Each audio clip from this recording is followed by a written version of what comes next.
We are live, boy. That was on the nick of time. I was talking to Lily off camera, and she's bringing me up a beer, and she's like, "What?" And I'm like, "We don't have time. Okay. We don't have time for this, Lily. You got to just you have to make an executive decision and bring something up."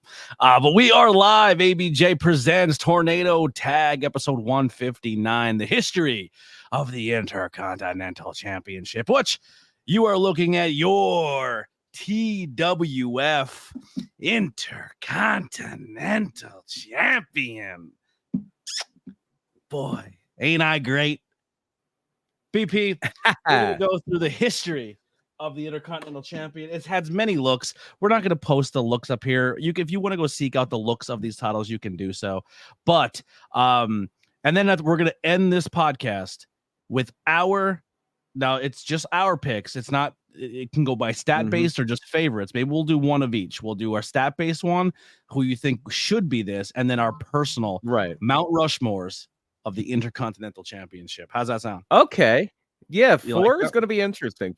Yeah, because if it was just one, that would be hard for me. It would be as hard as getting decent lighting in my setup here. That would be someone took it to like a murder dungeon. I don't know what's happening over there. Yeah. So over the weekend, we had a pretty jam-packed day. We did Brewfest, we had Fightertainment, a lot of cool events going on. So much fun stuff going on. It was so cool to just be right on the streets of downtown Pottsville, calling wrestling, doing a little bit of interviews and fun stuff in between. Occasionally ringing a bell when I remembered to do it. So there was a lot going on. And then ring your own bell. Yeah. We got ticketed. We got ticketed for being too handsome. Cup. You can't drink it. No, you need a beer glass. There's a beer glass. I believe I got cited for having a too good of a speaking voice. I believe that's what I got. I got hit up for being handsome. Yes. And just being awesome, I think, So Security Inc. making friends in downtown Pottsville. Ooh, okay. So we got Lily was working the Rotunda stand, and they had a few extra cans, so we were able to take and partake. I got hammered. I was drunk. Like, I was pretty drunk on commentary. I'm not gonna lie. Hey, you hit it well. I kept it together, Al. Yeah, listen, if anyone has experience of being drunk on camera, I did a beer podcast for about 6 years. I can hold my own. You have that experience. Yeah. So I know this might be a premature when it comes to our TT awards, right? Where we break down like people's first years and stuff, but holy shit, Journey Burke rookie year. I mean, right now for me, she's the front runner rookie of the year. Yeah, she is, and it's so funny because now she's really finding herself in this heel persona. She's really gotten. But she can also be a great babyface. But yeah, but at us, well, if we go back to last year, if we go to Brews Giving, and that they did got over Pilgrim Brewing and the people who put together Schuylkill County Brewfest, they do one in the fall called Brews Giving indoors, obviously because it's in late November. But at Brews Giving, Journey was the city of Pottsville fell in love with Journey Burke Esquire, and they still adore Journey Burke. Not Jason Furious, not so much. Not so much. I mean, as a professional wrestler, we respect Jason Furious tremendously. Incredible. And I mean, if you look at local titles, like who had the best title run independent wise, I mean, Mike Skyros with the HTW title. Shout out to HTW. Yeah. You have Jason Furious with his Pilgrim Championship. Like, there's been some banger title runs the past couple years that and Jason Furious is still going strong, but Journey Burke I think is on his heels. Yeah, some fun traveling championships, which is really, really cool. And it has been a hell of a run for Furious. And we've drinking it a few times against Tony Deppen. Yeah, right. Yeah, it's more of a daytime drink, but whenever, I guess. It's just a citrusy smooth seltzer. I don't know. Oh, well, then there's that. You could always do the redneck. You could always do the redneck mimosa. That's PBR and Pabst Blue Ribbon. Yeah. I love that all of the actual brewers themselves are drinking like PBR and orange juice. Yeah, ABJ Links cheers. Oh yeah, yeah. They're Steven enjoying the Chambers high life. is here. Last week in wrestling here, but a little Right bit of on. delay still. Full StreamYard is still kind of fucking us over with this. It seems a little better than Wednesday. It seems a little better than Wednesday. Yeah. I had to sacrifice my lighting for a more crisp connection. Yeah, That's yeah. what happened. So I do want to do a little bit of panhandling here, BP. I don't like doing it. I don't like, hey, make sure you hit that subscribe button, or make sure you hit the, go check out the merch page and buy some t-shirts. I'm trying my best to get caught up after, a couple, almost a year or two of no income, and trying to get caught up on bills and stuff like that. And also trying to save up some money to upgrade some stuff on the podcast. I really, really want to get some, these microphones and camera setups that I think would really, really enhance this channel when it comes to recording on location, and kind of recording things, that'll be pre-recorded that can go out and not always be this lifestyle. So I'm asking you, the viewer, if you guys can help me out, check out, the merch pages. See if you can subscribe to the YouTube channel, monthly subscriptions, t-shirt sales, anything like that. Patreon, tips and donations, super chats, anything helps out, and it will all go to trying to get these cameras. The goal is to try to get 3 of them. And for simple reasons, to say we go to Pilgrim BP and you want to join me for a bang and beers. There's gonna be a camera on me, a camera on you, and a camera on both of us, and I can kind of do a 3-camera shot with cameras this fucking big. They're super, super small cameras. They travel really well. With my joint disorder, it makes it so much easier. So a little panhandling here. If you guys can help out as a community, that'd be awesome. If not, I understand. Like, share, subscribe, still all goes very long. But BP, local stuff kind of out of the way for now. This week in wrestling, anything crazy going on that kind of caught your eye? For me, once again, I kind of took a little bit of a break from weekly wrestling. I will be getting back in during the month of August, I promise. SummerSlam. Yeah, I checked. Get back in. I checked out a bit of SmackDown, but yeah, mostly I've been immersed in the local wrestling stuff. The local wrestling stuff so far since we last did a show, which is like 4 days ago.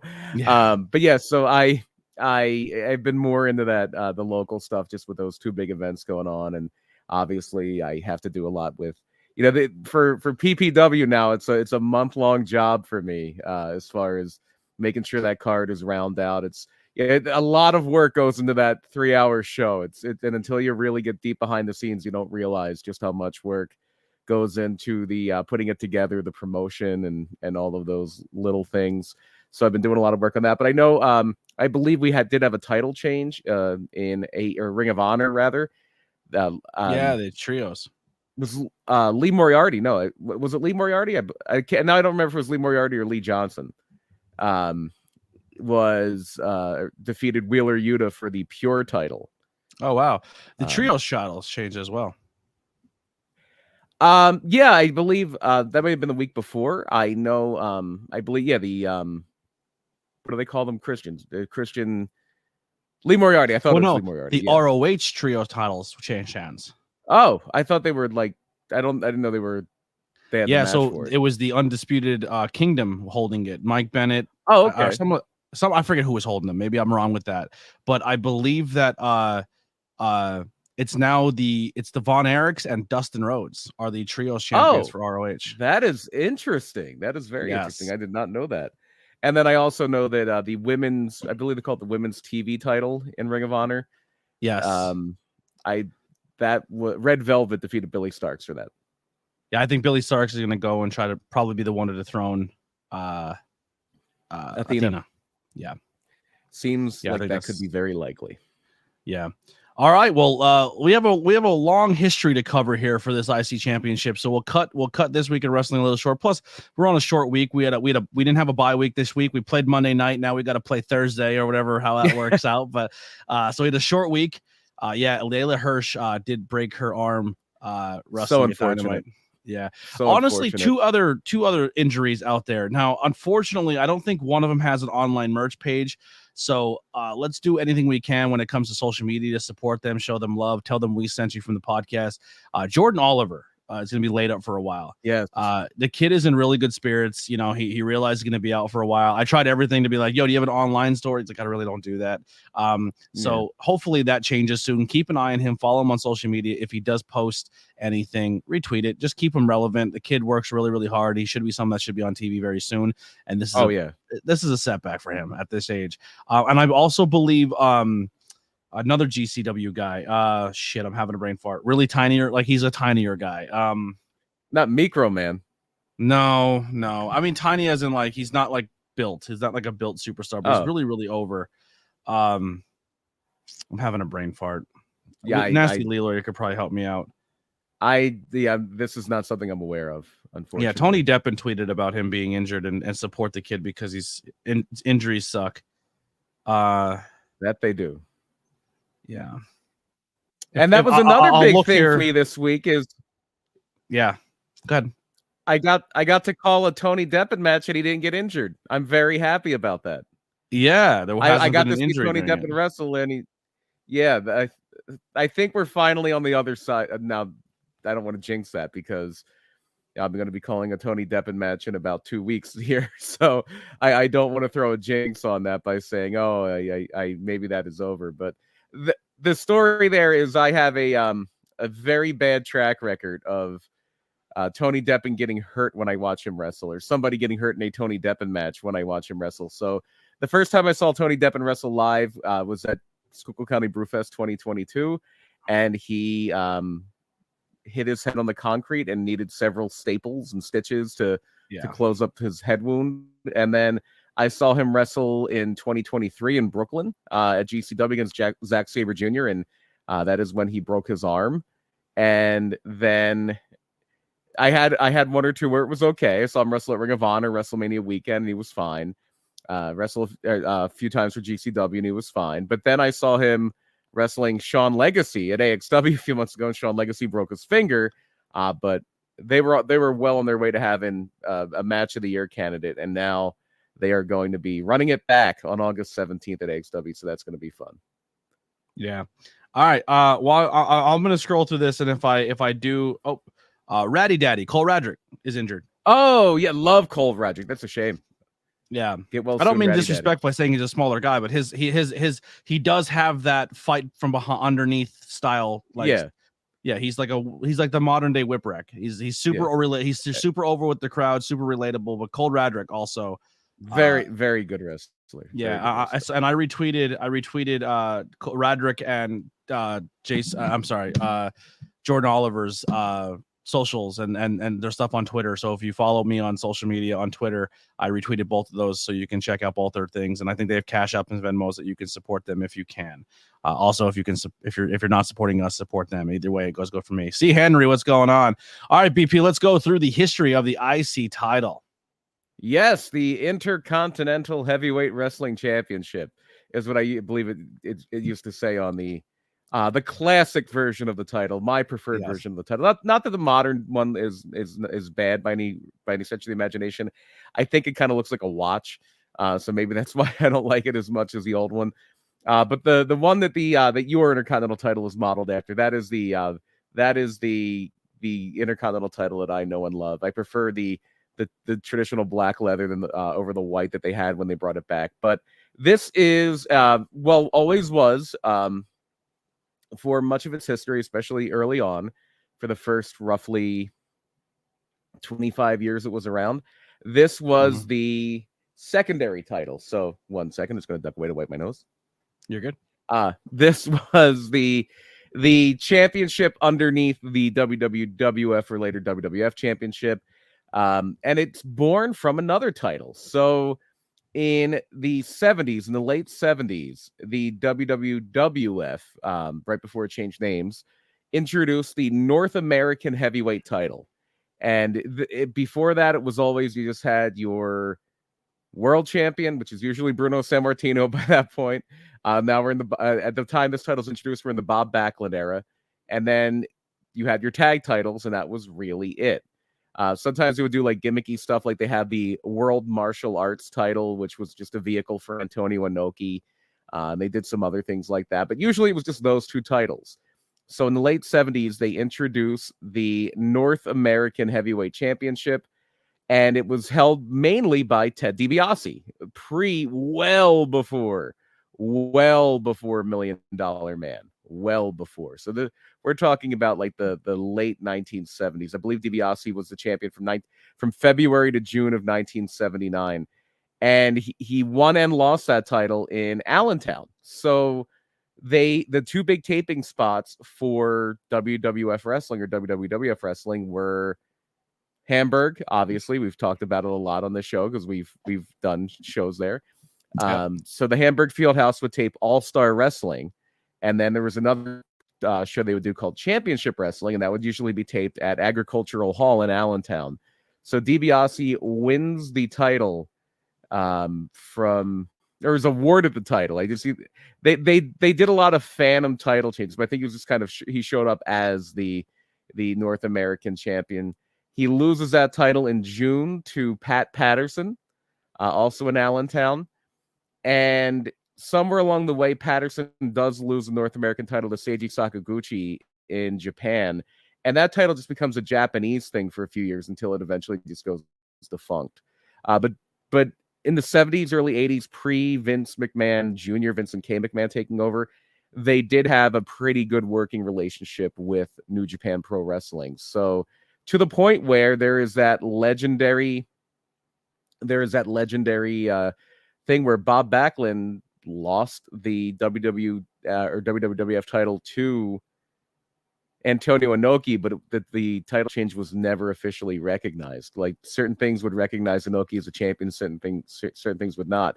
But what they do before Patterson loses it to Sakaguchi is they came up with this entire other title which did not exist, called the WWF South American Championship. So they basically said that they were going to unify the North American title and the South American title in a tournament in Rio de Janeiro, Brazil, which totally happened. This really 100%. Happened.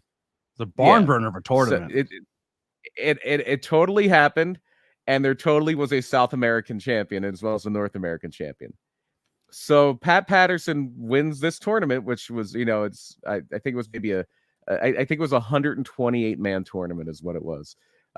It was the North American champion, the South American champion, and 126 other wrestlers. And Pat Patterson emerged on top to unify those two titles. And so you have North America, South America, their continents. So this is now the Intercontinental title. So that's where that is born. Is that the first Intercontinental title there? It's what it's saying online. Yes, it's the first generation of it. Okay, so yeah, this is obviously back when wrestling belts and boxing belts were a lot more intertwined. And so Patterson has it for a bit, and Ken Patera has it for a bit. And for a while especially after Patera had it, Don Morocco had it. Usually it was something they would use for how do I want to put this? This is usually something they would use to kind of have a heel. It was a good way to have a heel have a title, because WWF is a legendarily, and we've talked about this a lot, a babyface territory. Mm-hmm. If you look through the history, especially definitely pre Yokozuna, but especially like pre Triple H, it was rare for a heel to be the WWF champion for longer than a couple weeks. Up until Triple H is like a long-term heel champion, they kind of build around in the early 2000s. Your main heel champions that had a run longer than that had a run or two would have been Superstar Billy Graham and Yokozuna, and that was it.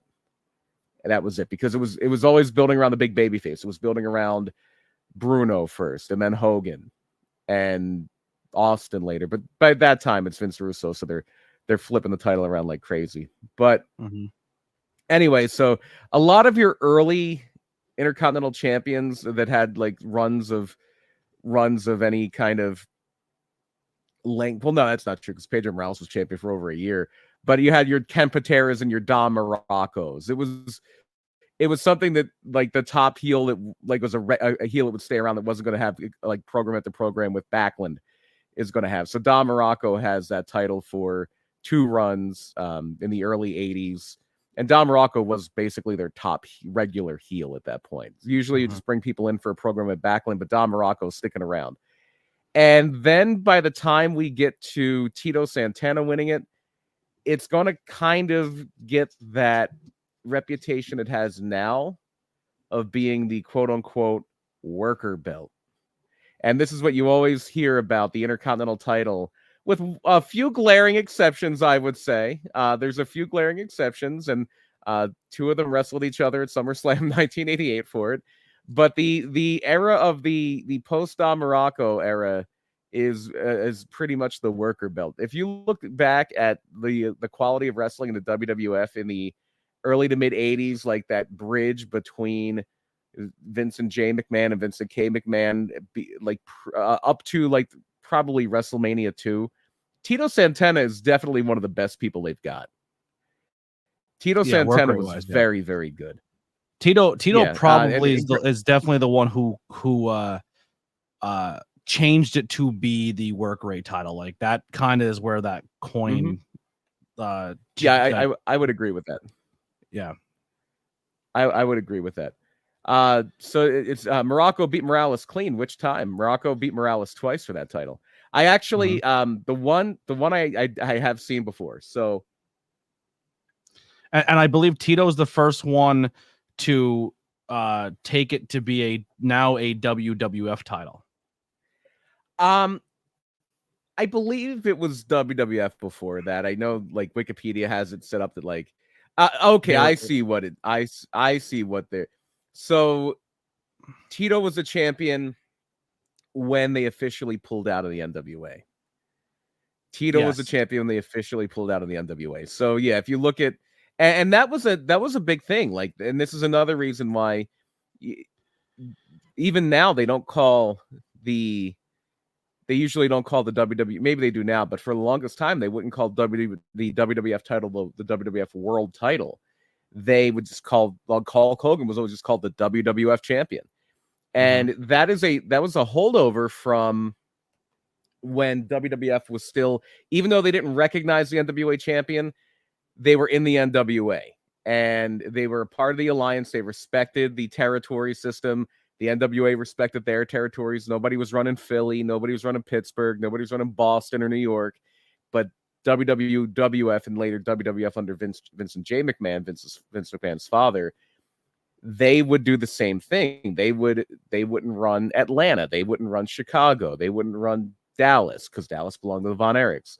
The Carolinas belonged to Crockett, and Mid-South owned the New Orleans, and Eddie Graham owned Florida. So they played nice. And Vincent J. McMahon, Vince Sr., he would always have a seat on the board of directors for the NWA. Even though he didn't use their champion, he had a vote on who it was. That's crazy. Yeah, so that's something that that's something where just because Vincent J. McMahon was respected like that, and he had that seat at the table, but one of the things, if you were an NWA territory, you could have your territory's champion, but you couldn't call him a world champion. Yeah, Ricky even says Tito was the first IC champion after the WWF. Yeah. Yep. So you couldn't call your champion of your area the world. There was only, according to the NWA, there's only one world champion. If Harley Race was the NWA world champion, that's the world champion. So like Mid-Atlantic, the main title was the U.S. title. There were a lot of different versions of the U.S. title. You had the Detroit version of the U.S. title, the Sheik had. You had the Florida heavyweight title. And so the WWF title was the one for the up north. And so then they have the Intercontinental title because this is kind of just clearly putting in that second place. So Tito was another 2-time champion. He did kind of lose it to Greg Valentine and win it back there in 1984. So Greg Valentine is actually the Intercontinental champion. And that's when we get to there it is. This is my favorite wrestling belt. That as it looks right there with the red WWF logo, that is the one. That is the one. So Greg Valentine, I don't know if they actually had that design at WrestleMania 1, that I think of it, but I know by 2 they had it. So Valentine defends against JYD at WrestleMania 1, loses it to Tito shortly after that. Valentine was also the first person to really win the heavyweight, the Intercontinental title outside of the United States. Obviously Rio de Janeiro, but the Valentine win was in Toronto. So that was after they bought out the Tunnies in Toronto, and you're coming into a new territory. You want to make a big to do. You're not going to change that world title a lot. Especially back then, they didn't change that world title. They did quick changes when heels had it usually, but your babyface champion, Bruno had it for 7.5 years. And then Pedro Morales had it for, I think, like 3-4 years. And then Bruno had it again for 4 years. And then Backlund had it for 5 years. You do that quick you had Graham in between. He had it for a while. But then you did that quick transition with the Sheik. The Sheik was only champion for like a month and a half. And then Hogan has it for 4 years. And then they start to pick up the pace a little bit. But this is a title that they can also use at this point to have title changes a little more frequently. So we don't want to change that world title a whole lot. But nobody had a 4-year reign with the Intercontinental title. Gunther just broke the record, and it was a little over 2 years.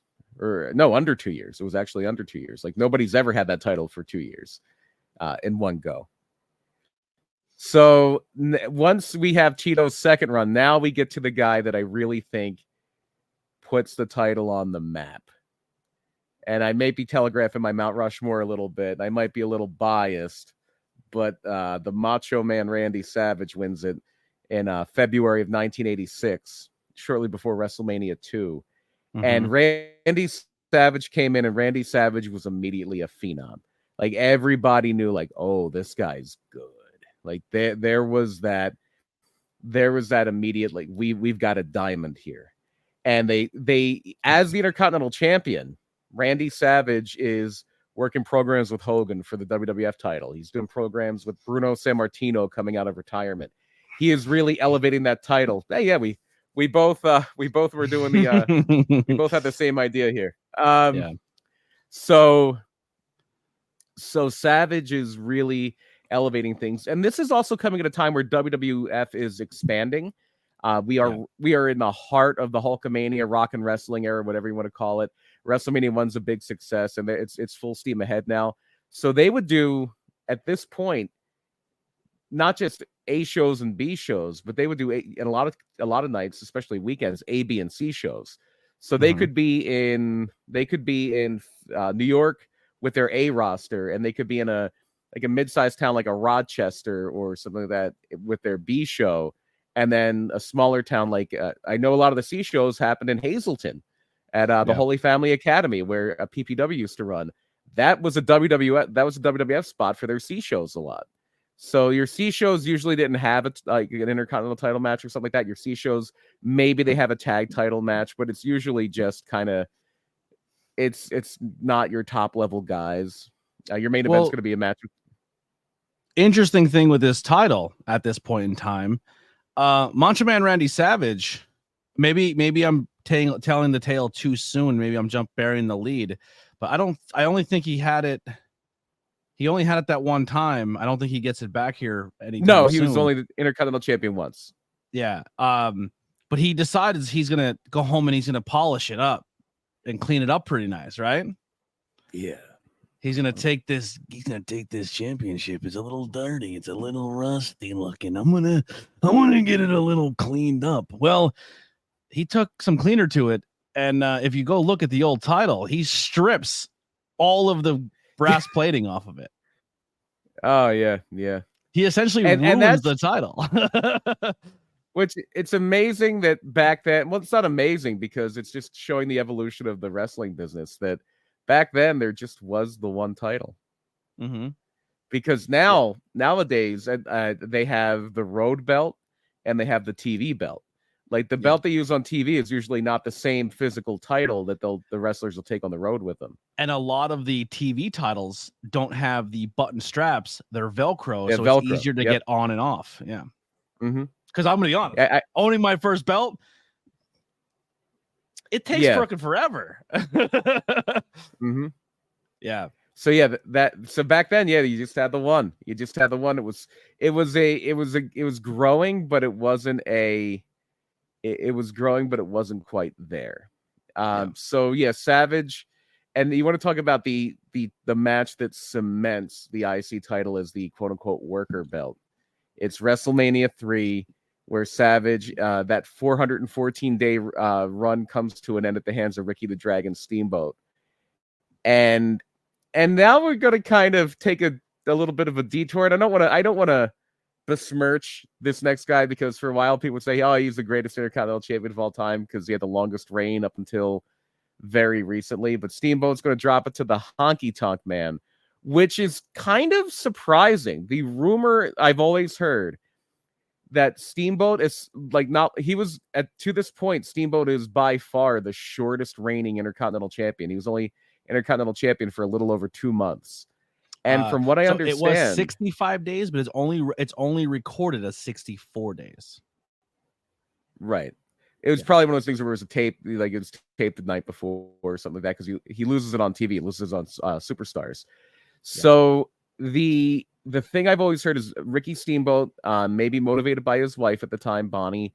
They had just had either they were about to have their first son, Richie Steamboat, who became a wrestler later, or she was pregnant with his son Richie, and he requested time off, which was a gigantic no. You didn't request time off in the WWF, especially if you wanted to keep your push back in the 80s.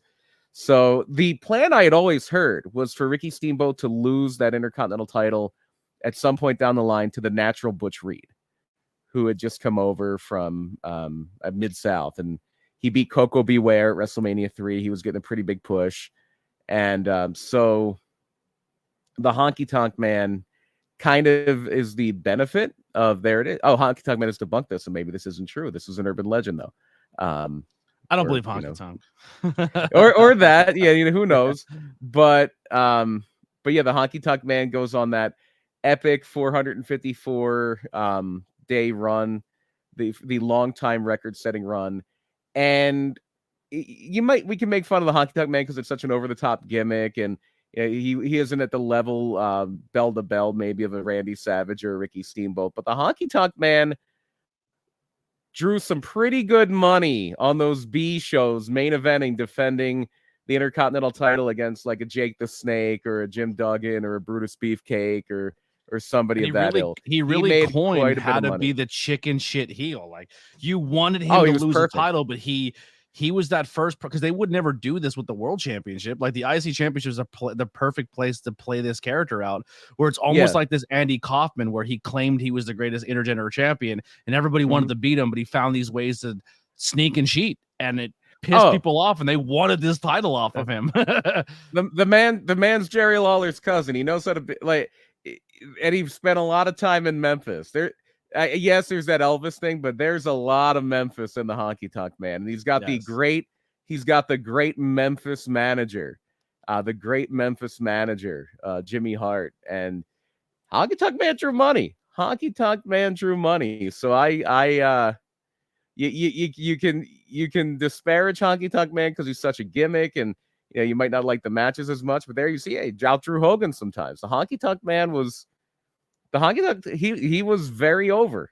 People wanted to pay. It was the classic professional wrestling heel. I want to pay money to see him get beat.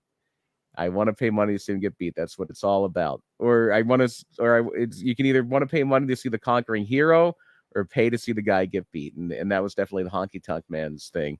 And ask and ye shall receive, because SummerSlam 1988, it was supposed to be a rematch of WrestleMania 4. So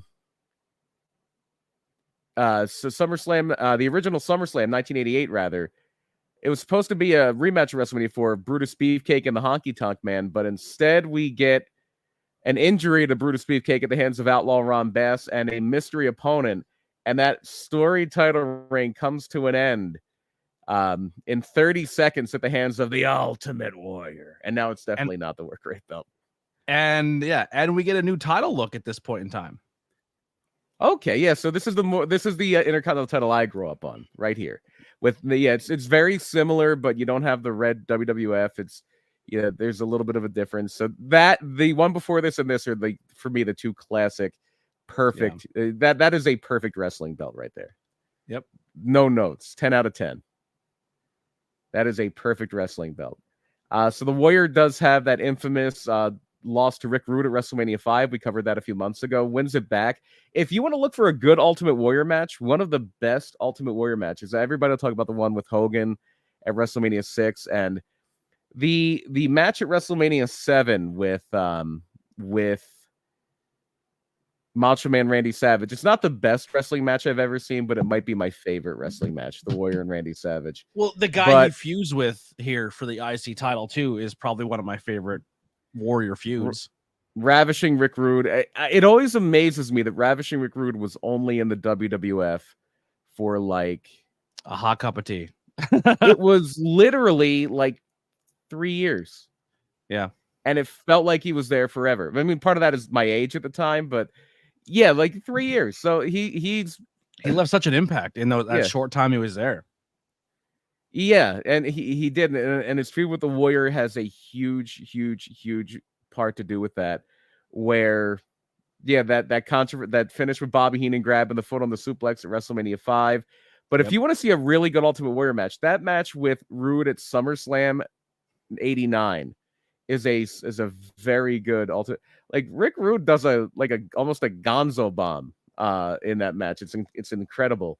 But Rick Rude, yeah, in fact, one of my earliest wrestling memories. It was I went to this for my I want to say it was it would have been my 6th birthday in 1989. Yeah, I'm very old, so it takes a while to remember how old I was back then. So I got to go to a house show at the Philadelphia Spectrum, front row, in the summer of 1989. And the two big main events were Demolition defending the tag titles against the Twin Towers, Akeem and the Big Boss Man. Mm-hmm. And then the main event was Rick Rude defending the Intercontinental title. This is probably like a few weeks before he loses it to Warrior against the Warrior, and the Warrior wins by like count out, I think. And that match is like locked into my brain. Just locked into my brain. Rude and the Warrior at the Spectrum.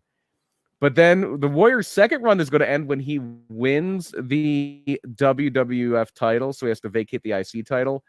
And now we're going to get into, and if we're going to be here for 3 hours, we go over every single title reign. So we can kind of speed these up.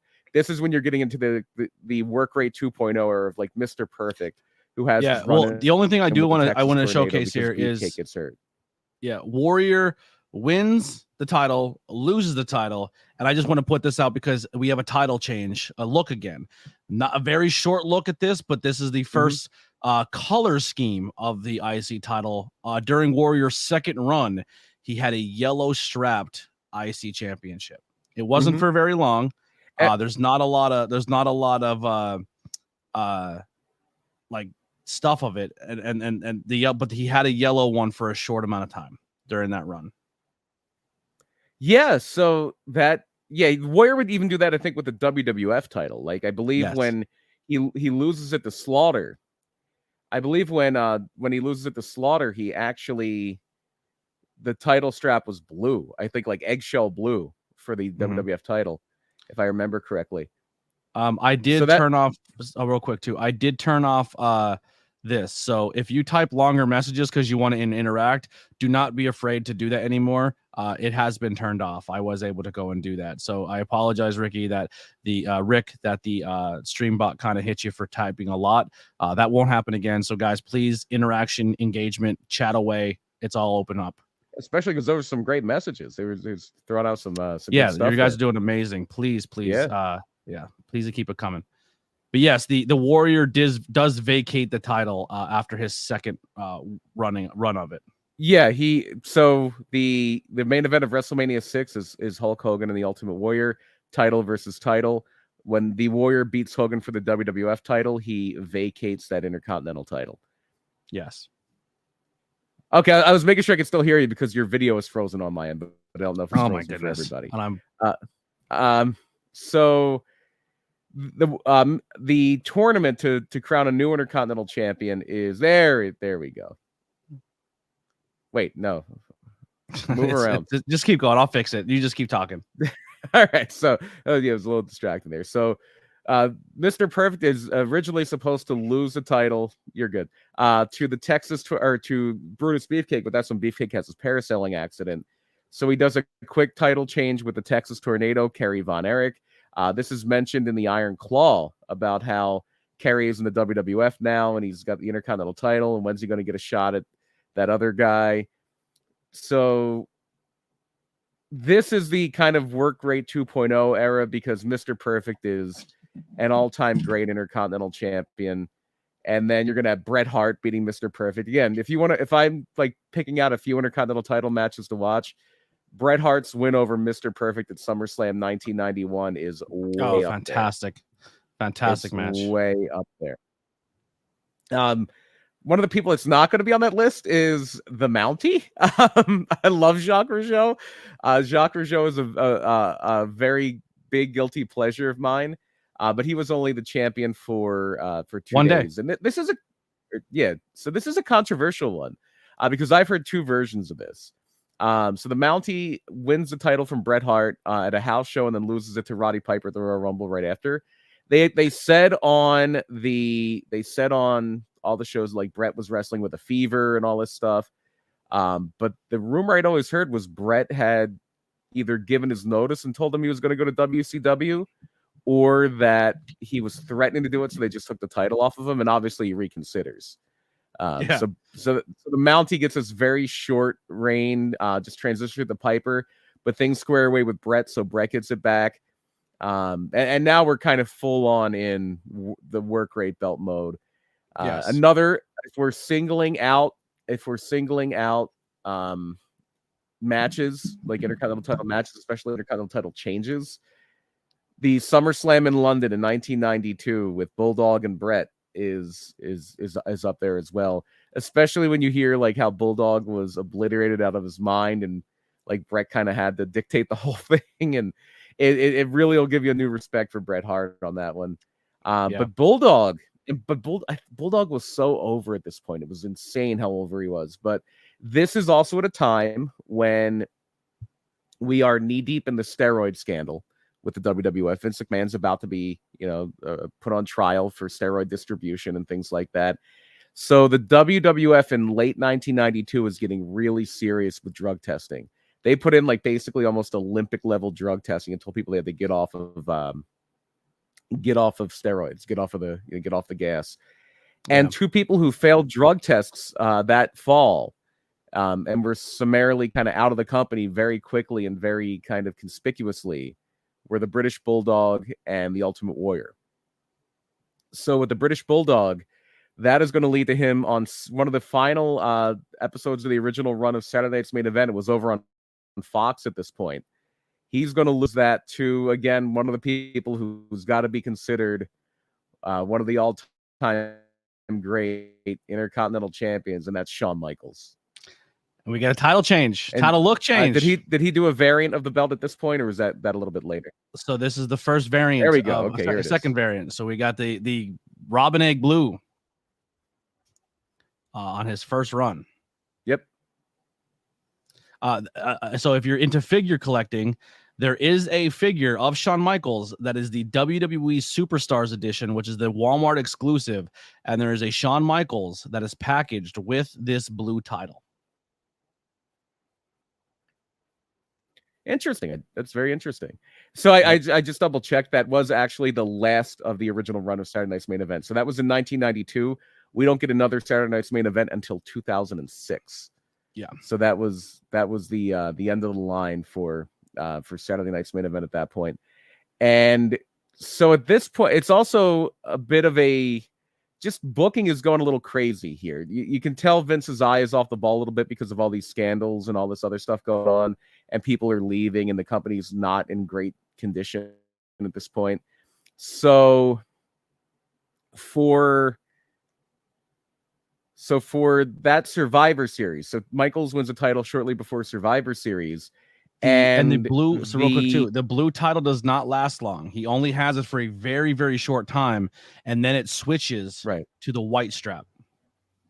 Yep, and that's the debut of the look that would kind of continue through when they revived that style. There is one more color change to the title. Okay. There's one more. Not We'll now. get to it then. Not now, no. Okay. I know who it is. Yeah, I know who it is. It clicked in my head. Yep. So so it's funny because the Survivor Series leading up to this, after Michaels beats the Bulldog, one of the matches that was being advertised, because Ric Flair is a WWF champion at this point. He had just beaten Randy Savage to win it back. And there's a whole thing of Bret Hart and Shawn Michaels for the Intercontinental title at Survivor Series. And then Ric Flair, as the WWF champion, is going to be teaming with Razor Ramon, who is brand new, against originally Randy Savage and the Ultimate Warrior. But then the Ultimate Warrior is leaving because of this drug testing thing. So it becomes Randy Savage and Mr. Perfect. But at this time, Vince McMahon is also saying that he wants to scale down Ric Flair's push. And Ric Flair is going to kind of be used to put over guys and be more toward the middle of the card. And the Ric Flair's deal with the WWF is, Vince said, if you're ever not happy with what you're doing here, just say the word and we'll let you go. And that's going to happen here. Rick's like, I want to go down. I want to go back to WCW. So Rick loses to, and there was a few different ideas of who Rick could lose the WWF title to, but I guess it was like they would get so much fan mail, especially internationally, for Bret Hart, that they made the decision to. He just lost the Intercontinental title, but he's getting all this fan mail. He's getting all this attention. We're going to put the title on Bret Hart. So that happens in Saskatoon, Saskatchewan, Canadian Thanksgiving. So that Survivor Series match, which was originally supposed to be Shawn defending against Bret for the IC title, because Bret and Shawn had great matches when Bret was IC champion. They had like some of the first ladder matches in the WWF. Now it's Bret defending the WWF title against Shawn, and the Intercontinental title is not at stake. Shawn kind of dominates this title through 1993. He does have that quick title change with Marty Jannetty. Jannetty was only champion for about 3 weeks.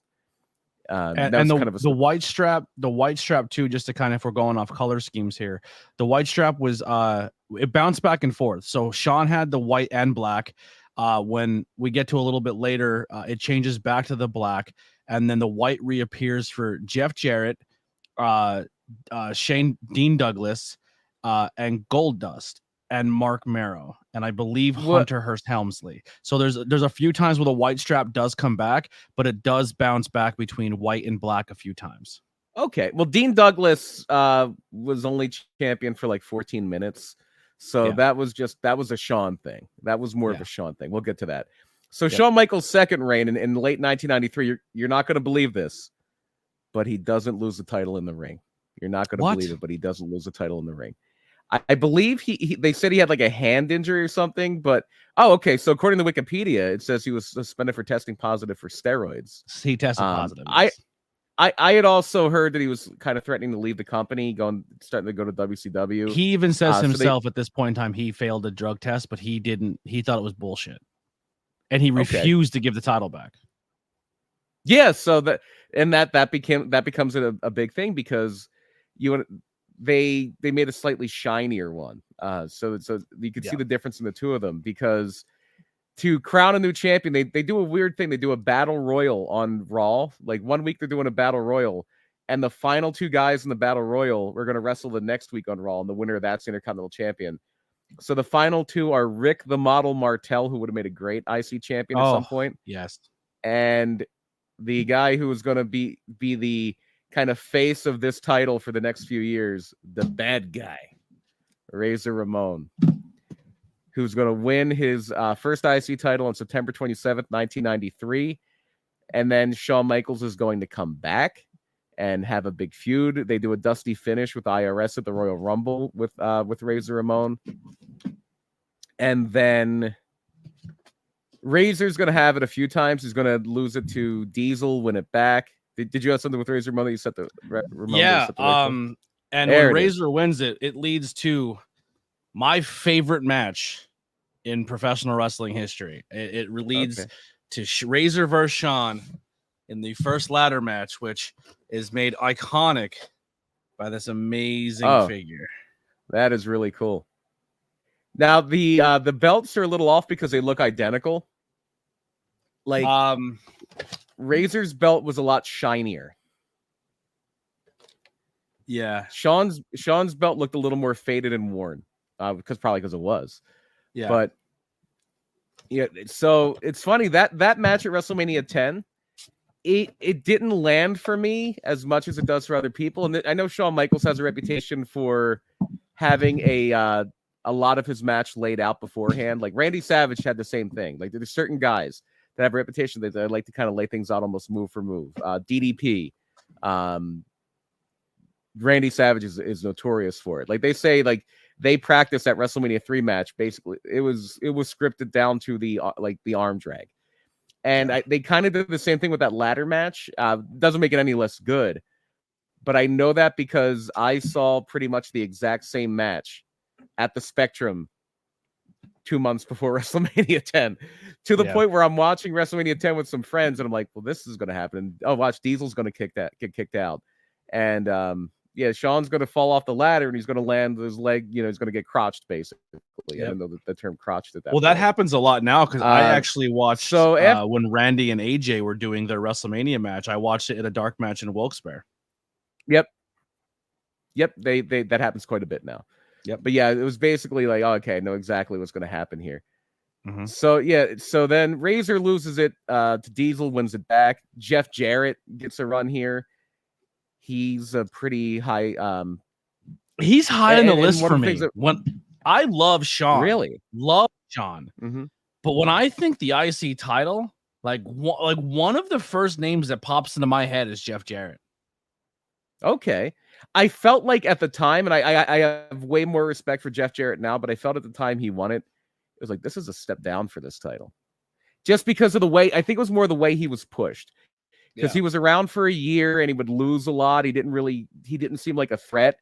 And then out of nowhere, he beat Razor Ramon. I'm like, no, don't do that. Like, he's not good enough. Like, and that's nothing against Jeff Jarrett. It's just the way they pushed him. And again, it's that cowardly heel. That's what they're leaning into. Jarrett, and one of the things that does give Razor and Jarrett a lot of reigns is they did trade it back and forth.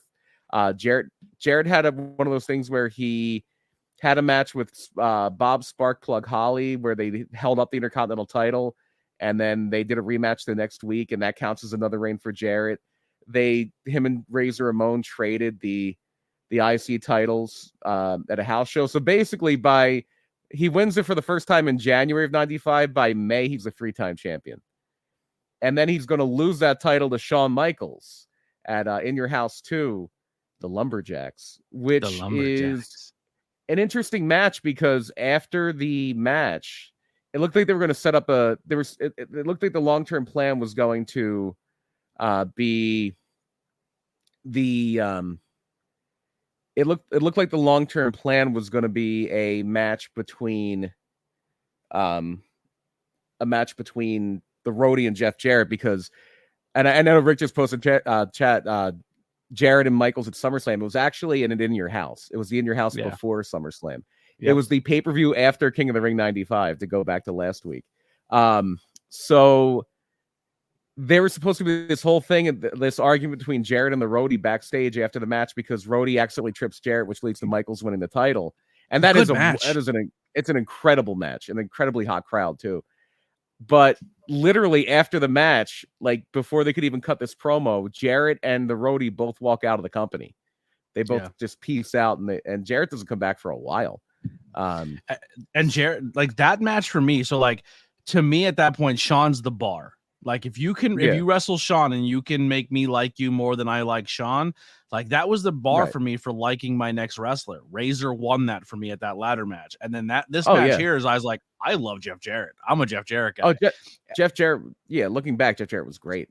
Oh, so, and the funny thing is I'm a Sean guy, and my cousin who grew up, and he's my wrestling buddy at the time, his name is Barrett. So every time I'm like, I'm the sexy boy, Tony Blackwell, or ABJ, and he's Jimmy BARRET, Jimmy Barrett. There you go. So this is gonna shock you. This is gonna shock you, but Sean doesn't do the job to lose the title here. But it's not his fault. He was attacked by 300 Spartan soldiers. Yes. Gerard Butler led his entire crew into a bar in Syracuse, And Sean was minding his own set business. He didn't do anything wrong. All their girlfriends just liked him because he was such a sexy boy. And he was telling the girls, yo, leave me alone. Go back to your guys. Right. I don't want problems. I don't do drugs.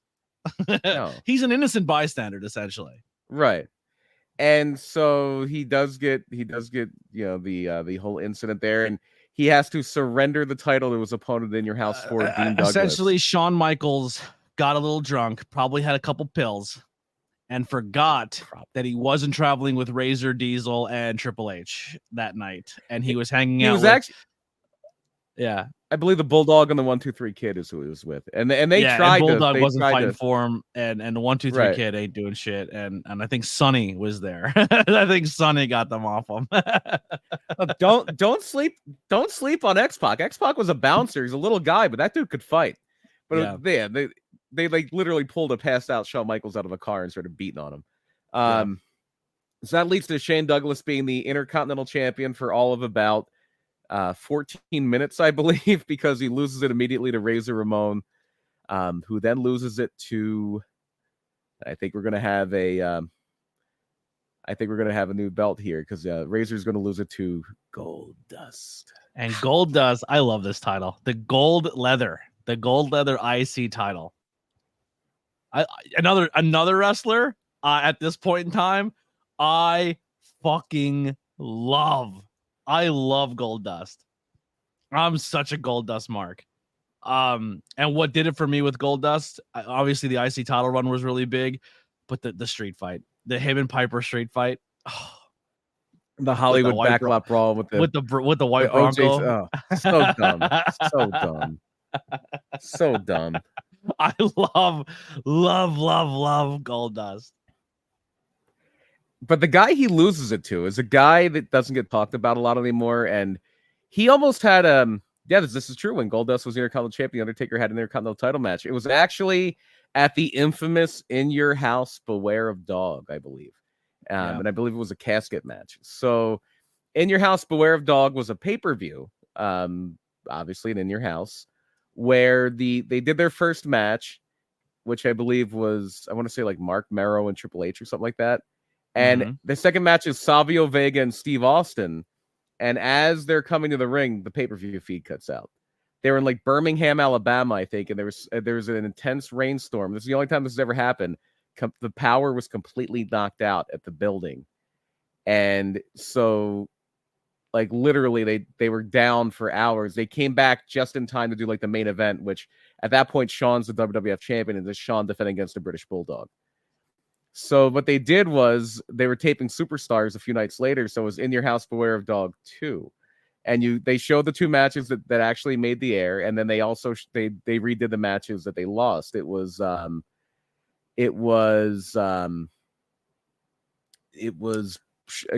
and The Undertaker, which wound up being the main event that night.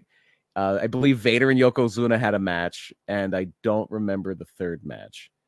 But yeah, according to Wikipedia, Rick, it happened in San Bernardino, California, and yeah, when the title was vacated, that might have been where Savio Vega on the tape delay. Oh no, that's not what we're talking about. We're talking about In Your House Beware of Dog, which is where the Undertaker had his IC title match with Goldust. But that's not even recognized on IWTV. It goes Goldust vacated, Goldust Ahmed Johnson. Well, no. No, Undertaker didn't win the title. Yeah.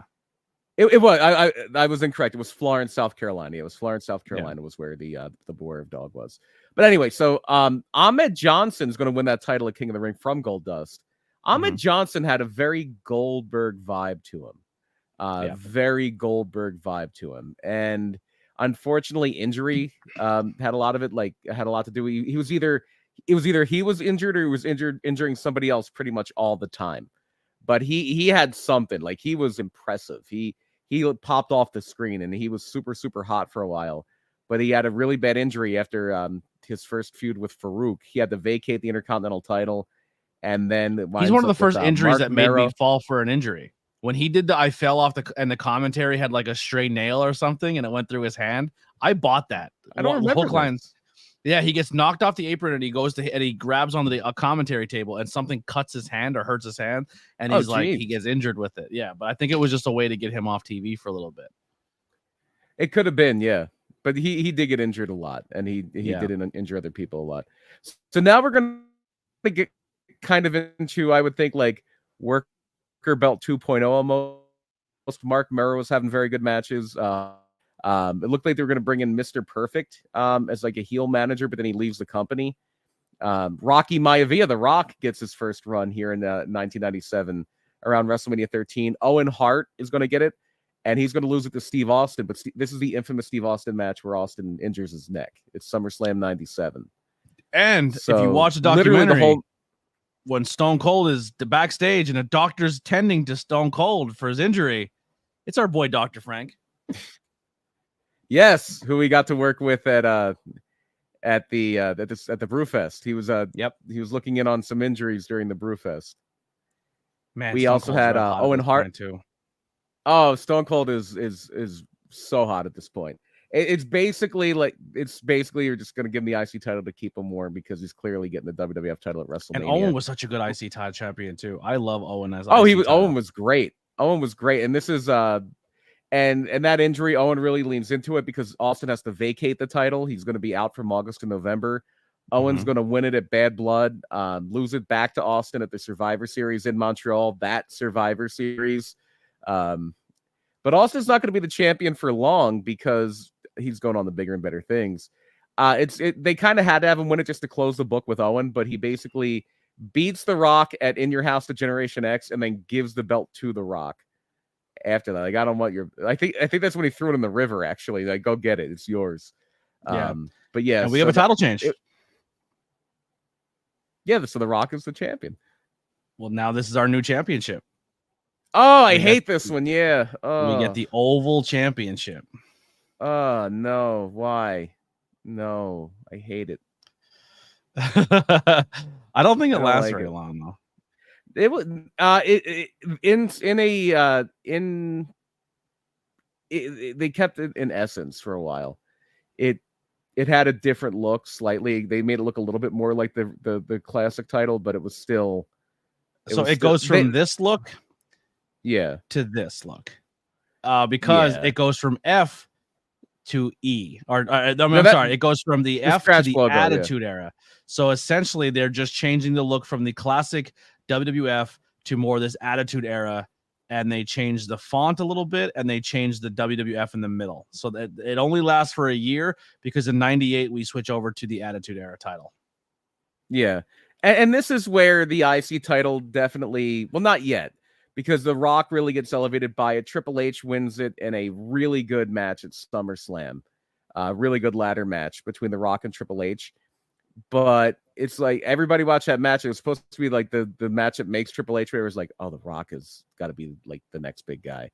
Not that Triple H looked bad in that match, but it was the match that made people go like, oh, no, The Rock's going to be like a top guy.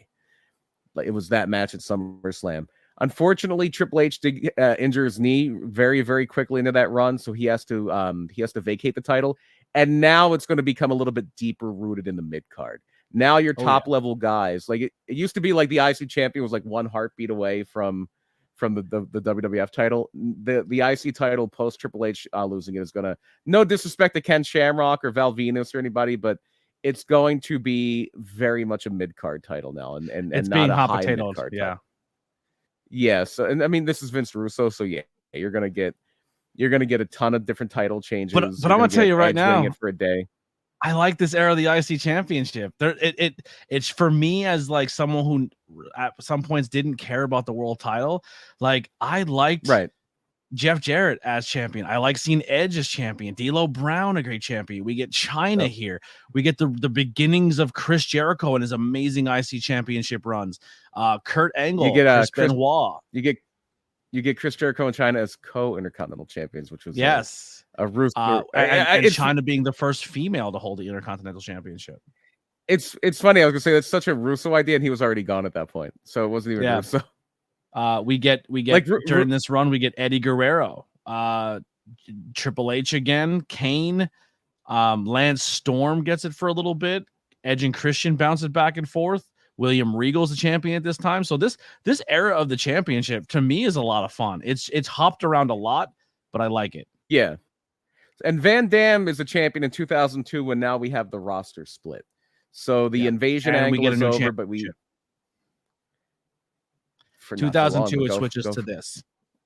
Yeah, that's the one I think that sticks around for a while, unfortunately. Yeah, but it's very similar, but now we've gotten the F out, and it's the WWE Intercontinental title. Absolutely. Yep. Nailed it. So we also get a roster split in 2002, and the Intercontinental Championship is going to be exclusive to Raw, and the US title is going to be revived for SmackDown. So from the old WCW US title, which was like their equivalent to the IC title, SmackDown is going to have the US, Raw is going to have the IC. This is when Eddie Guerrero comes back, has a very fun run with Rob Van Dam. They did a ladder match, I believe, in Edmonton that was very good. And yeah, you're still gonna have some high level guys here. Jericho's gonna have another run with it.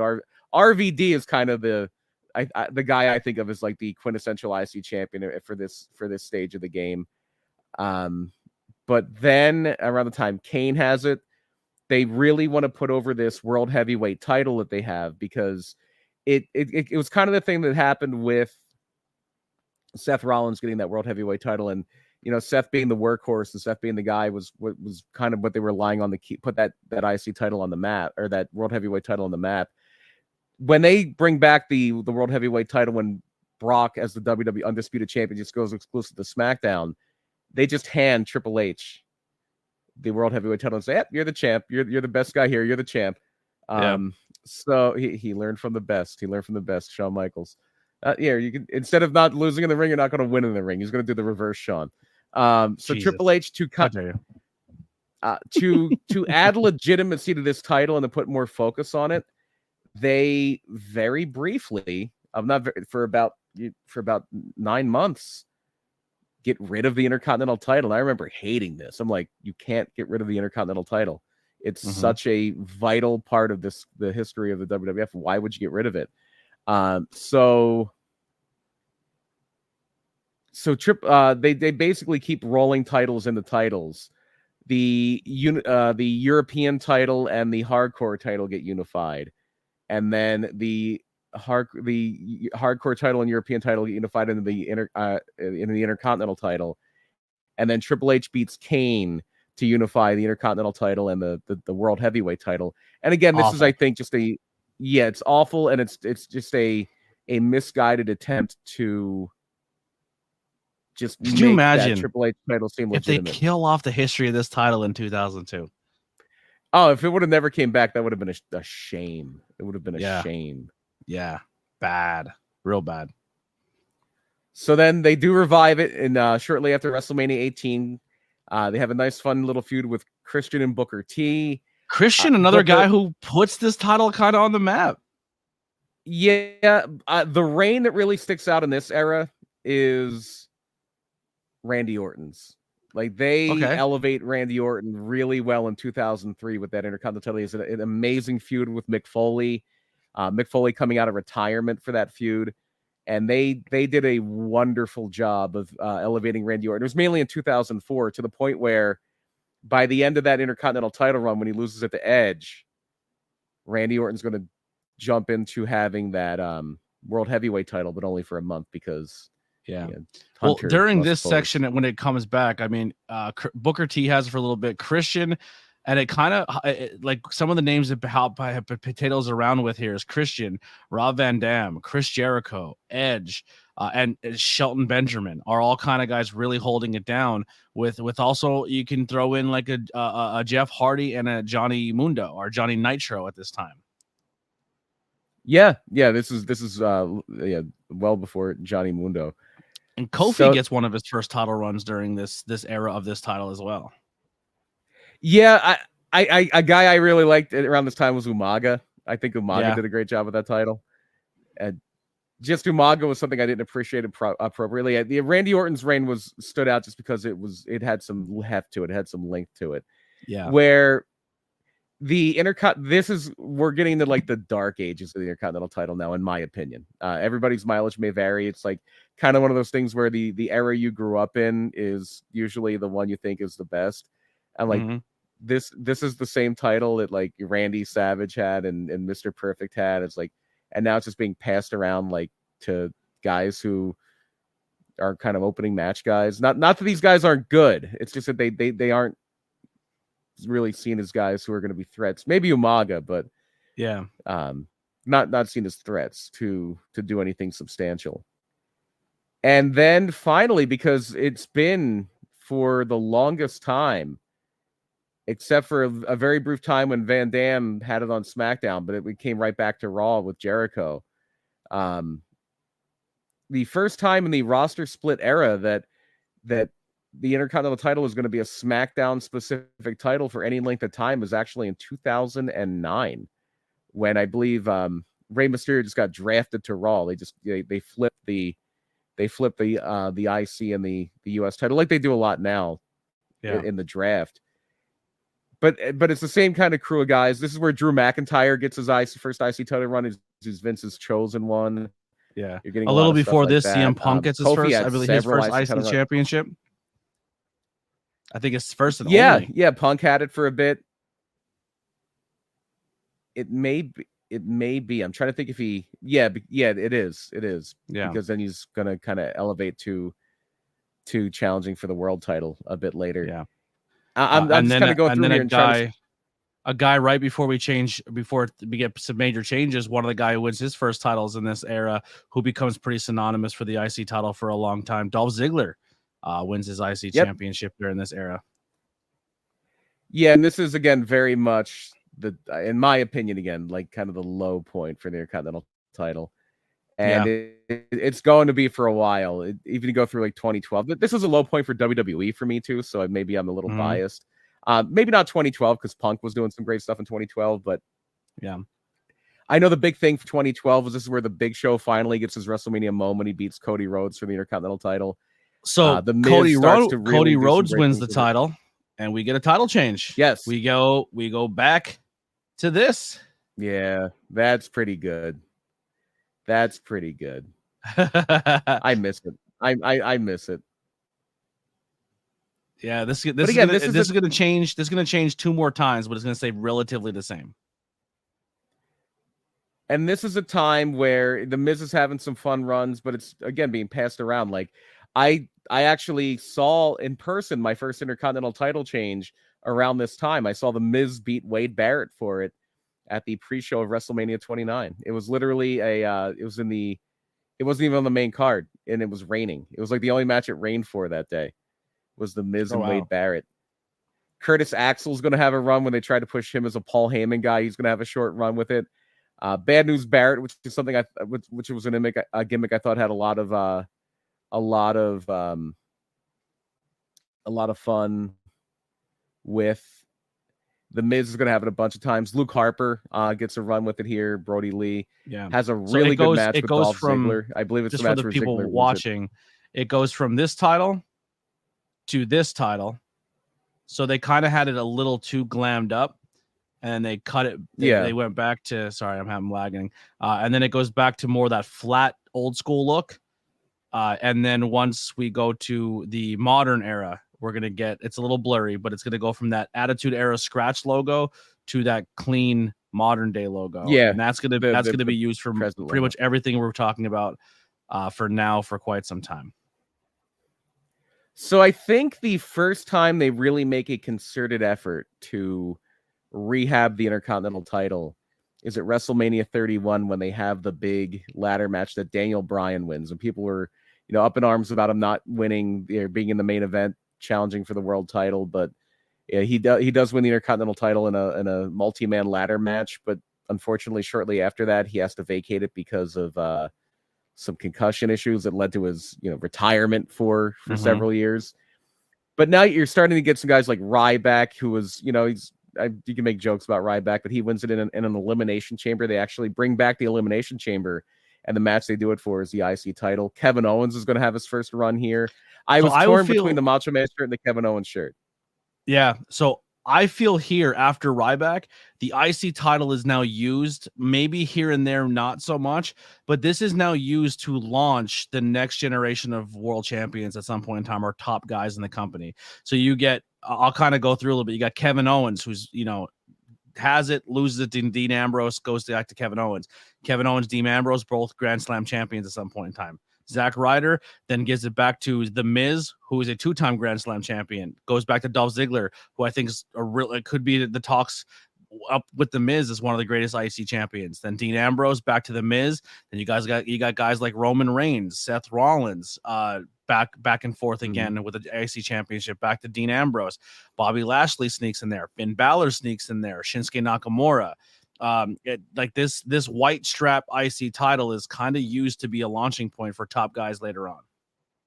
Yeah, and I think that 2016 Miz reign doesn't get the respect it's due, especially when they first do the roster split again, and the Miz is probably the best heel on SmackDown for a little bit there.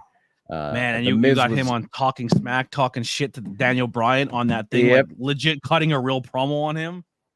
We still never got that payoff. Never. I mean, they did the program, but it didn't really work. It didn't really hit. And they wound up having to get like Maurice and Brie Bella involved, and it kind of diluted it a little bit. It's a good thing that this didn't happen, because Kofi Mania thing was such a big deal and so special. Yeah. But it seemed like to me for a while when we had the new Daniel Bryan, he had the hemp WWF or WWE title and everything. I'm like, it feels like they might do heel Daniel Bryan against babyface Miz for the title. And I'm like, that would be amazing. Yeah, when he was the greatest wrestler in the world, when it was like Miz almost won that title, and Shane McMahon decided to step in. The best in the world is Shane McMahon. There's only one best in the world. His name's Shane McMahon. And then we did have a little bit of an ebb again, I think, when not so much, again, very talented people, but it's just where it's being placed on the card, where like Nakamura has it, or a Braun Strowman, or even a Finn Balor. Well, Braun Strowman wins it, and this is our introduction of what we have now. Yeah. Now this is from Braun Strowman on is the introduction to the brand new Intercontinental Championship, which is our current Intercontinental Championship as we speak. I said earlier, it looks like a watch. It looks like a ring. It looks like a class ring you would wear. Yeah. Like after you graduated school. It has grown on me, but I definitely still prefer the old school title. As do I. It's not a bad title. It's not a bad title by any stretch of the imagination. And this IC title generation is definitely held by one man when it comes to I know we have a longest reigning champion when it comes to this version of the title, but when I think when the history books are written, when people think of who they think of when it comes to this version of the title, I think it's our current champion, Sami Zayn. I think Gunther might be right there with him. That reign was so good. Gunther's going to be and synonymous, and probably is going to cement himself as one of the greatest IC champions. But I think when fans look back at this title, like, oh, Gunther had a good run there, but this was Sami's title. The amazing thing is Gunther in that one reign has the most time as Intercontinental Champion, even though the Miz has had it 8 times, and Chris Jericho had it like 9, I think, and Jeff Jarrett had 6 of them, and like in that one reign, Gunther was champion longer than anybody else. He obviously beat Honky Tonk Man's record, but he also passed like Don Morocco, The Miz, Pedro Morales as the guy who has spent more time as Intercontinental Champion than anybody else. Yeah. Which will show you how they like to bounce this belt around. Still is less than 2 years. Yeah. So Gunther's gonna have it for 666 days on one reign. Honky Tonk Man 554 days on one reign. Pedro Morales 2 reigns, 425 days on one of those reigns. Randy Savage 1 reign, 414 days. Don Morocco 2 reigns, 385. Greg the Hammer Valentine 1 reign for 285. Mr. Perfect 2 reigns for 280. The Rock 2 reigns for 265. Shelton Benjamin 1 reign for 244. Cody Rhodes 1 reign for 236. Are you looking at the right title? I'm seeing completely different numbers. That's what I'm looking for right now, and by Wikipedia when it comes to the longest reigning IC champions. I'm sorry. For longest reigns, that's what it's showing here. Yeah, I'm seeing completely different numbers. I'm seeing like Pedro with 619, The Miz with 597, Don Morocco It says Pedro 541. only has his one run 414. It says here on Wikipedia. Is somebody vandalizing Wikipedia? Because I'm seeing different things Maybe. here. But whatever. I'm sorry, Pedro's Whatever. 425 according to this. That's not what I'm seeing. But interesting. Maybe I'm wrong. yeah. I'm sorry. No, that's okay. But whatever it may be, Gunther is the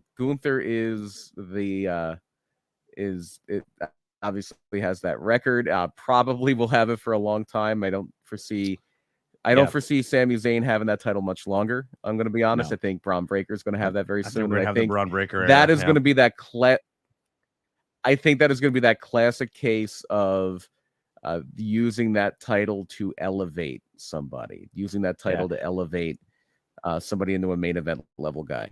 And Chris Jericho is at 9 total times. Miz is at 8. Ziggler's at 6. Ziggler's got to be up there. Yeah. Jeff Jarrett's at 6. Miz is at 6. RVD is at 6. And everything after that is pretty much 5 and under. But yeah, Jericho is your most times as the IC champion, with the Miz right behind him at 8. I remember it was. Yeah. Yeah, I remember it was a big deal that Razor had it 4 times. That was like the high water mark for a while. Yeah. Yeah, so that's essentially where we are now. Currently, we just said Sami Zayn is running it. He's in a program right now with Braun Breaker. We're rumor-wise, we're looking at possibly WWE changing the looks of the title for this modern era.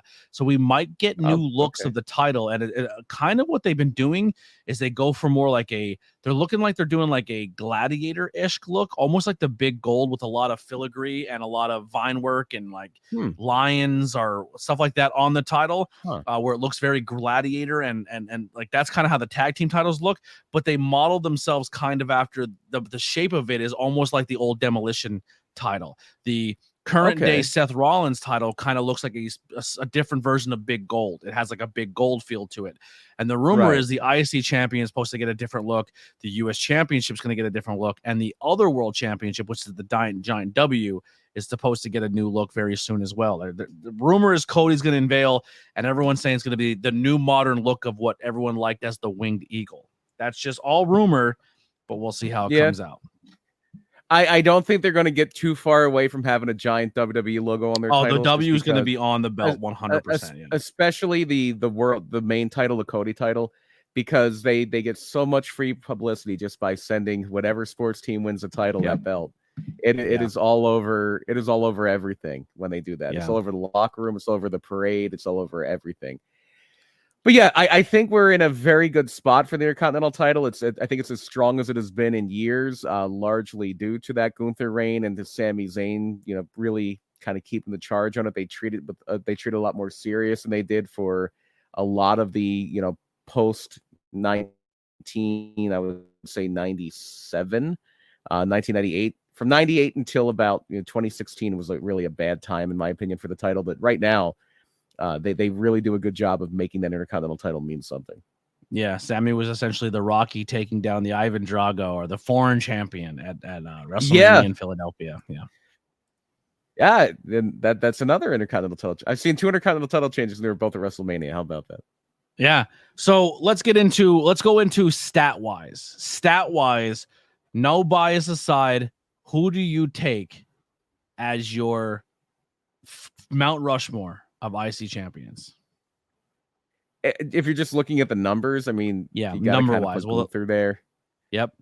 Yeah, because I think you got to put Honky there, because again, it's not just the amount of time he had it; it's how he used it. Like Gunther's not main eventing house shows for the most part with that IC title. Maybe he is actually, but Honky Tonk Man was drawing a lot of money, main eventing a lot of shows when that was the bread and butter of the business. It would be like if you put a pay-per-view main event with Gunther defending the IC title.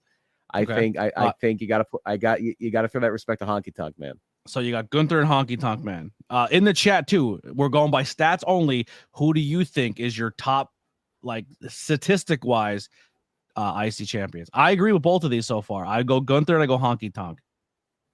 I got to throw Randy Savage on there. And I might be showing a little bias here, but I think Savage was the first guy to really elevate that title to the point where you could do a whole touring show Like there were a lot of shows that Hogan wasn't on, where the main event was Randy and Bruno Sammartino or somebody like that. That drew a ton of money, and a lot of that was Bruno, but a lot of that was Randy Savage too. Getting those people in there to see him get beat up, like we said with Honky. Okay. The third one's a little trickier. I'm trying to think of somebody. This should be your fourth. Because the fourth. This is your last. Yeah. So those are the three, I think, obvious ones for me. Just because those are people who really put that title on and I think they really put that title on a level that it wasn't at when other people had it. And it's difficult to, I'm finding it a little difficult. I have to say it, and it's going to, because, there's the one guy, if you're just looking at statistics, if you're looking at kayfabe, there's the one guy who, as the Intercontinental Champion, won the WWF title. That's the Ultimate Warrior. Wow. He's the guy that he was he could say, I'm just as good as the champion. I'm just as good as a WWF champion, and he proved it. So if you're looking complete kayfabe, complete record books, complete statistics, you have to have the Ultimate Warrior there. Okay. I would go, for me, stat-wise, I'm going to go Gunther as the longest reigning is on my Mount Rushmore. I'm not putting Honky Tonk on, because I think Gunther takes that spot from Honky Tonk, erases his face off the mountain.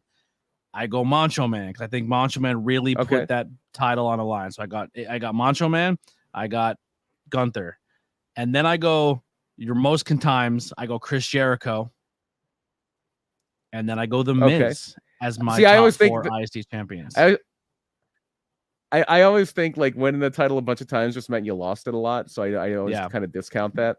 That's fair. But that's my four. I'm gonna go Savage, Miz, Jericho, Gunther.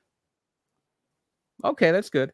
I would have had Shawn Michaels on mine, but he had a knee injury, so he couldn't make it to Mount Rushmore. Yeah, they couldn't get his face sculpted. Yeah. Who is your personal? They couldn't just. Okay, this is big difference. Yeah. This, I think the only guy that's definitely going to stay is Randy Savage. That's a bias. I'm with you. Me and Randy are both. We both have Randy on our mountain. If he's not my favorite wrestler ever, he's second. I'm having that discussion internally now. Has Danielson eclipsed Savage as my all-time favorite? That's it. That's kind of like that battle I have with myself sometimes. When he wins a title in London and takes it to Japan, he'll eclipse your Savage. There you go. Yeah. So just because of that era, just because I thought he was so good with it, I gotta put Mr. Perfect up there. Okay. Mr. Perfect is definitely up there for me. Oh, that's tough. I think he was an incredible Intercontinental champion. I think Gunther did such a good job re-legitimizing that title that Gunther is going to be on there for me. Okay. And I'm probably going to go back to somebody that, like, as I was kind of really getting into wrestling, it's like, okay, that's the Intercontinental champion. This is a guy who is running that division for me. I'm going to put Rosie Ramon on there. Okay. I love it. Savage, Savage, Mr. Perfect, Razor Ramon, Gunther. So I'm going to go Savage. I'm going to go Shawn. I'm going to go Razor. And then for my fourth spot, it's tough. It's so goddamn hard. Fuck, man, because like I want to throw on like a Ziggler. I love Ziggler as champion. I love Perfect as champion.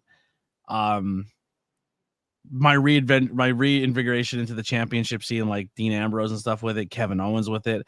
But I think I'm gonna go Razor Shawn because they have my best ladder match, and Razor was that guy that kind of really put on the map for me. Shawn is my guy, Savage is my guy, and my fourth is gonna be the Miz. The Miz is gonna be my fourth guy in Mount Savage. Yeah, and we got Edge, Jericho, Miz, and Shawn for SWAGM in the chat.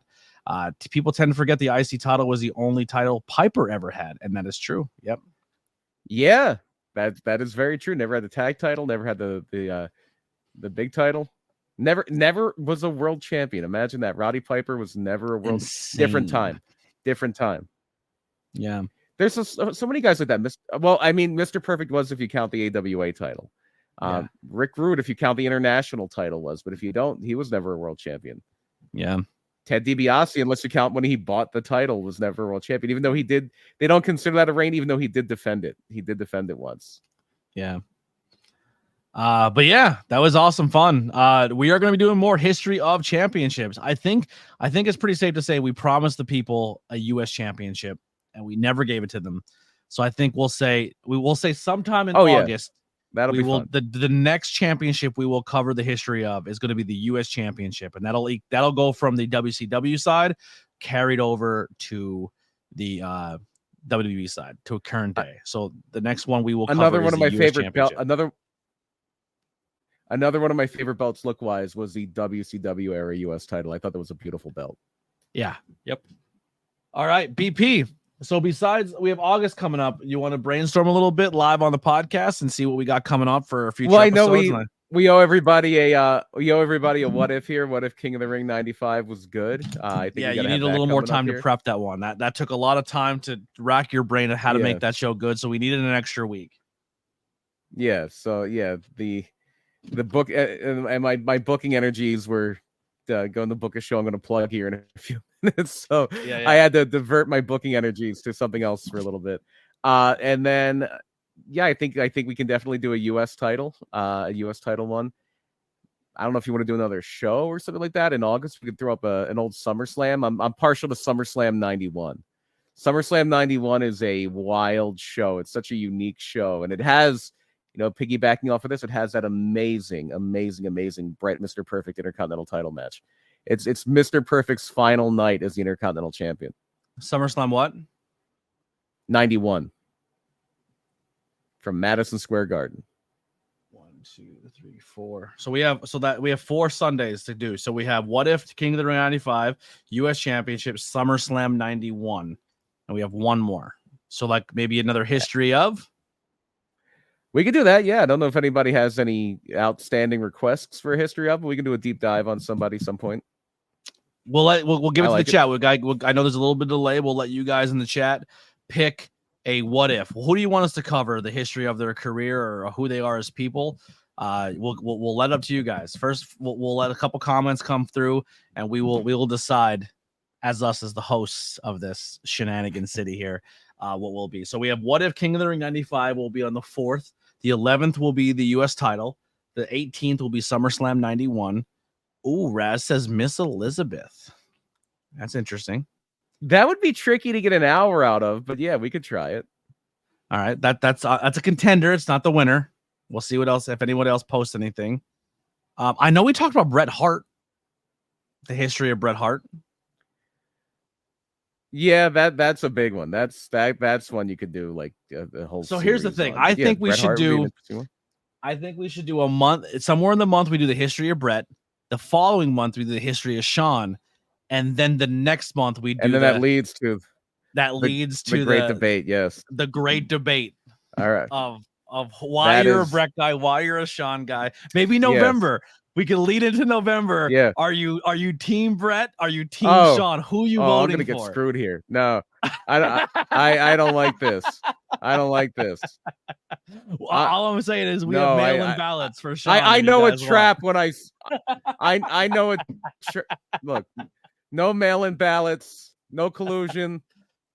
Look, we're gonna have an uprising. I love that idea. That could be our lead up to the political landscape. I'm gonna if that happens, we're gonna have a show on January 6th of 2025, and I'm just gonna steamroll that entire thing. Whatever we're talking about, just gonna make it all about Bret Hart. Yeah. So September we'll do the history of Bret. The vote. October we do the history of Shawn. November we do the debate, and we elect our podcast goat. And it's fine, but I'm not going to do it in Canada. All right. History of 1, 2, 3 Kids put out there. Mr. Wrestling 3. That would be a good. That's not really a thing. Okay. History of the 1, 2, 3 Kid. That would be interesting. The 1, 2, 3 Kid would be an interesting one to do. Yeah. The history of the J Cup. Which one? There's like 80 million J Cups. Yeah, there's a lot of J Cups. The Jersey Cup or the one in Japan, the real one. Like, yeah. I like the Brett Sean thing, and 123 Kid is definitely somebody, or X-Pac, whatever you want to call him. Now, he has had a very fascinating career and a guy that does not get the respect he deserves. Inoki? Inoki would be an interesting one. So you're leaning heavily on 123 Kid? I like that. I mean, I wouldn't mind doing Inoki at some point too, but yeah, but for this month, I think the Brett for this month, Sean for the month after Suzuki, another one. Minoru he's had a very interesting career. Yeah, let's do 123 Kid. 123 Kid X-Pac for the end of August, our 4th episode. Right on. All right. I thought Brett was the 4th one. I know Brett's not till September. That's right. September. Yeah. Yeah. Gotcha. September will be Brett. Yeah. X-Pac, I think, was a good one. Yeah. I love it. We'll have a show review, a what if, a title history, and a wrestler history. So you guys already the history of Bryant in ROH that can come up. If Danielson wins the world championship, maybe that'll be something we sneak in an episode, the history of Bryant to this point. Maybe, yeah. Yeah. All right. Thank you, everyone. He is confirmed to be winding down a little bit here. Yeah. Thank you to everyone who, and then we also have the history of John Cena that's going to be coming up soon because that might be a 2-parter. But that might be something we'll have to do because his retirement's coming up. Guys, if you are listening to this audio wise, please take a screenshot and let us know what platform you're using. Use Spotify and leave some comments on there so we can leave your comments. Anyone watching this later on, leave some comments and we'll get to you guys also. Like, share, subscribe. Word of mouth helps this podcast grow. Let's get us back up into that top 250 chart at Apple. So subscribe to us on your favorite podcast platform. Listen to us on your drive home from work. We have a lot of great podcasts to listen to, not just Tornado Tag, but we have the horror movie reviews, the movie reviews, interviews with great interviews coming up. Closing out the month, we have Sammy Chaos tomorrow. And then on Tuesday, we'll have Eddie Reyes, former member of Taking Back Sunday, founding member of Taking Back Sunday, to close out this month. Grab some merchandise. If you can, subscribe to the channel here on YouTube. The membership can go as little as 99 cents or as much as 100.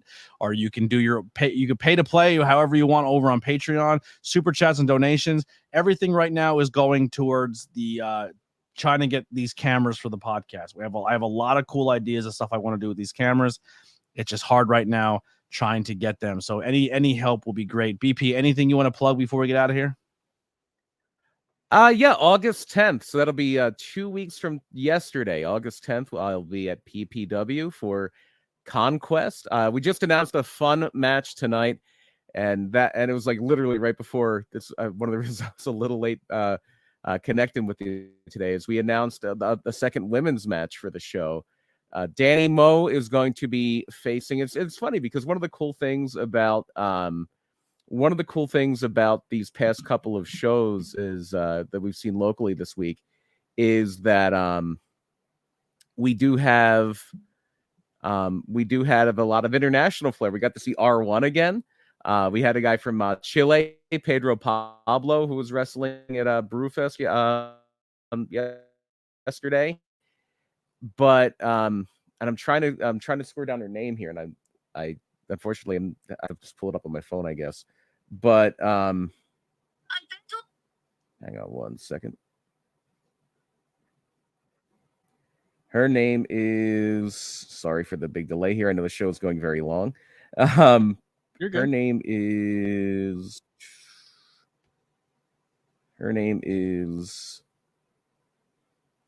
Asmita Jarelli. She is from Nepal.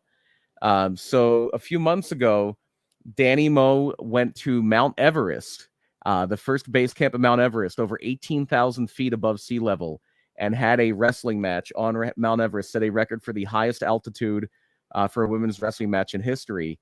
And she was on Jericho's podcast. Imagine carrying the ring up there. It was a very makeshift ring. It was not a regulation wrestling ring. I'll say that much. It was like a few mats and like literal rope on sticks, I think. Okay. But she's not going to be, this isn't the person that Danny wrestled in Everest, but this is the referee for that match. She is also a wrestler from Nepal. She is in the United States, and she will be coming to PPW to take on Danny Moe. Awesome. So that's going to be a fun one. Facade and Nolan Pierce, title versus title, almost that Hulk Hogan Ultimate Warrior thing going on there. A lot of other really fun things. I know a match that I'm looking forward to. 2 matches I'm really looking forward to. Diego Hill and Chris Slade are going to tear the house down, as are Dio Bando and GKM. We got a lot of fun stuff planned. Yeah. We will be back in Philly on the 16th of August for Solar Slam, for the no ring shows with High Tension and Pro Wrestling Explosion. Some awesome matchups already lined up for that one, so go follow them for all that information. As well as I'll be back at New Era Pro Wrestling on the 17th, so make sure you check us out there. I do have some episodes lined up already for next month. I will have my first returning podcast guest next month. Yeah, the first ever return. So it's going to be the first podcast of somebody who was on the podcast as an ABJ interview and getting a return interview. Yes. Very cool. Very cool. Yep. And then I'll kind of give you one more spoiler here for the month before you see the thumbnail. We will be reviewing the original Beetlejuice just in time for the new one to come out next month. Yes. One of my all-time favorite movies. The original. And it will not be, it might be live, it may not be live, but it'll be a 4-way movie review. So the 4 of us doing it. Something to look forward to. Yeah, that's something to look forward to. There you go, yeah. Yeah. All right, everyone. Thank you so much. Make sure you screenshot this, share it on social media. Say you've been watching it. Let people know you've been doing it. Check out some previous episodes we just watched. I saw the TV Go with Kim Rose, as well as I just did Carrie with Trixie Valentine. So go check out those previous episodes on the audio side of things. Tell your friends, subscribe to the channel, follow us on all social media. We have the links below. If you're watching on the High Tension Wrestling Network, come over and subscribe to the ABJ side of things over on my channel. If you're watching on the ABJ side of things, go over and subscribe to the High Tension side of things. So let's get that going. Let's help each other grow. We have some great content people we work with, a lot of cool things coming. Possibly, we got this beautiful IC title that I get to hold, but I might be a double champ soon, BP. I'm feeling there's a need out there for tornado tag champions. And I feel like we're going to scratch that niche very, very soon. So keep your eyes peeled. Ruda Entertainment, TWF, Tornado Tag Champions coming your way very soon. Little teaser for y'all. We'll see you guys on the next one very, very soon. Come join me tomorrow for my interview with PPW Zone. And they work everywhere. They're very, very talented. Sammy Chaos. But this is some music Sammy by the Chaos Converse is Kid. amazing. Oh, I love her. This is music by the Converse Kid. We'll see you all next time. We're out of here.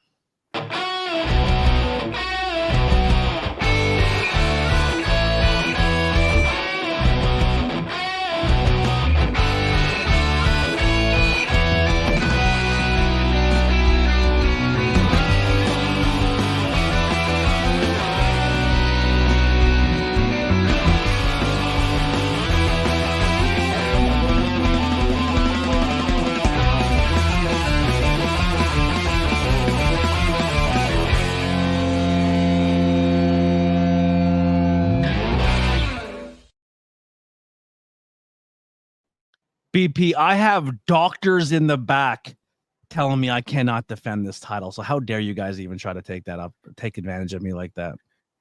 Only in Rio. What's that? Place, Rio de Janeiro. That's it. No, I was pulling a Bret Hart. Remember when he was doing the doctors in the back telling me I can't? Right. This is a real injury. This isn't some hokey injury. Do you think that was shots at Sean? Maybe. I think so. All right, see you guys next time. Bye.